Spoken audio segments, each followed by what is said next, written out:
Salut! Si tu regardes cette capsule-là, c'est parce que tu t'apprêtes à faire ton processus d'entrevue d'accueil. Aujourd'hui, on va déstresser un petit peu la chose, on va aborder quelques trucs. On va aborder en fait, c'est quoi ton rôle, toi, dans les entrevues d'accueil, c'est quoi notre rôle comme intervenant, on va regarder le déroulement, puis aussi on va regarder des pièges qui peuvent t'arriver durant ton parcours.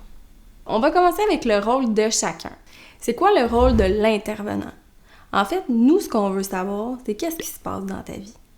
On veut savoir d'où tu viens, qu'est-ce qui t'amène ici, puis vraiment pour mieux comprendre ta situation, on va te poser beaucoup de questions. On veut savoir qu'est-ce qui se passe présentement, qu'est-ce qui s'est passé dans le passé, pour mieux t'aider pour le futur. Ton rôle à toi dans les entrevues d'accueil, c'est quoi que tu dois faire? C'est assez simple, il faut que tu parles. Il faut que tu parles de toi. L'idée, c'est que tu sois le plus honnête en répondant, que tu parles vraiment de ce qui se passe, vraiment du problème, de la difficulté que tu vis en ce moment.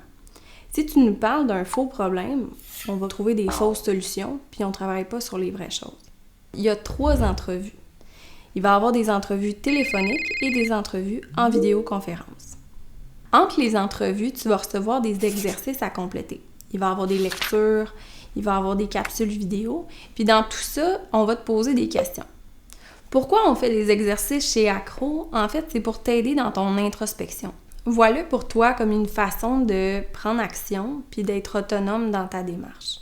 L'idée, là, c'est vraiment de développer une meilleure connaissance de soi et ta démarche commence déjà dès maintenant. Là, je le sais, tu te poses déjà la question, Catherine, comment je me prépare à cette rencontre-là?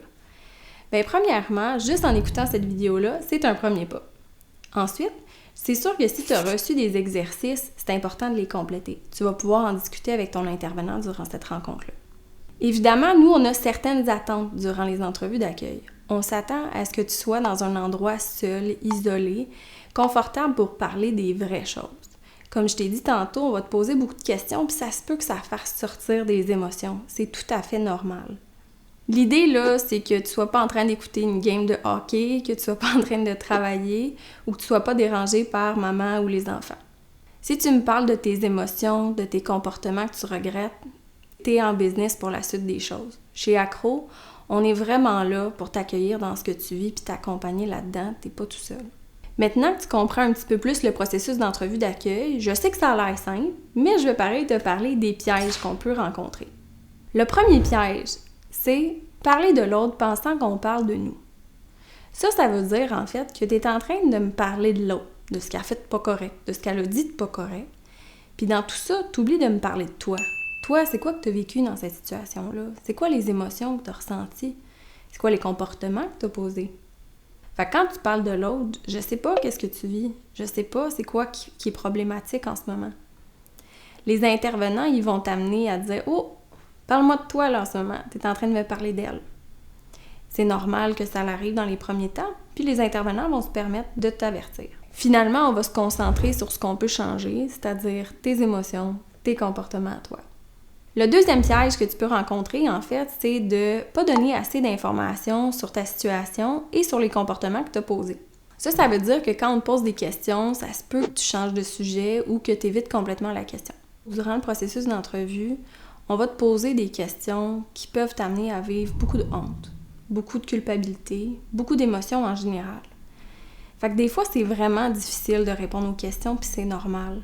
On est là pour t'aider, on est là pour t'accompagner, puis on va prendre le temps d'y aller à ton rythme.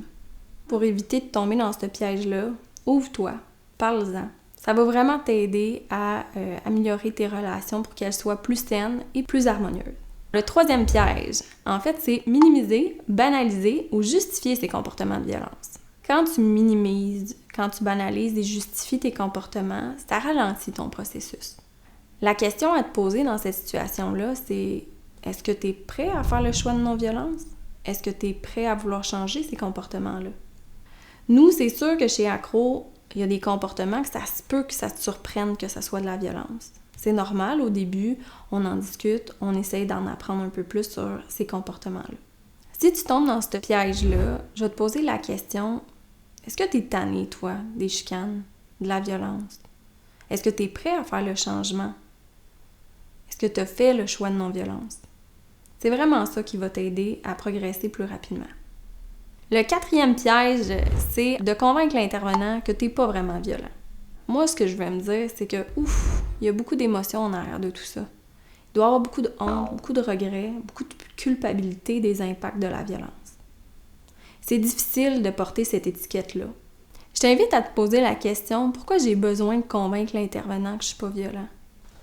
L'idée là-dedans, c'est que peut-être que tu vis des émotions qui sont difficiles à vivre, puis que dans ton processus d'entrevue, on te confronte à la reconnaissance de tes comportements violents.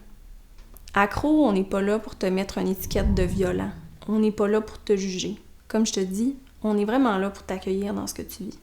Maintenant, le 5e piège, c'est d'utiliser la violence durant ton processus. Évidemment, nous, on est des experts en violence. Par contre, on la tolère pas. Sois pas surpris, ça se peut qu'on t'avertisse, ça se peut qu'on intervienne là-dessus. C'est vraiment dans le but de promouvoir le changement chez toi. Finalement, ce que j'essaie de te dire avec les pièges, c'est vraiment que la relation que tu entretiens avec Accro est importante. Puis c'est pour ça qu'on va se permettre de faire des interventions plus confrontantes qui peuvent t'amener à vivre des émotions un petit peu plus dures à vivre. Dans ta démarche Accro, on va te proposer plein d'outils. Évidemment, il y a une recette de base. On parle du temps d'arrêt, du reset et du cycle. Généralement, ces outils-là vont vraiment te permettre à mieux gérer tes émotions, à cesser les comportements violents et à te reconnaître aussi dans ton cycle de violence. Dans le fond, là, ce que je veux que tu retiennes de cette capsule-là, c'est que ton changement, il commence tout de suite. Tu peux tout de suite mettre en application des moyens, des outils qu'on t'offre. Maintenant qu'on a abordé tout ça, je te sens prêt pour faire ton processus d'entrevue d'accueil. Évidemment, je vais te poser 2 petites questions. Quelles sont les attitudes et les comportements qui nuisent à ton changement? Et quelles sont les attitudes et les comportements qui pourraient nuire à ta relation avec les intervenants? Je te laisse là-dessus. Bienvenue chez Accro.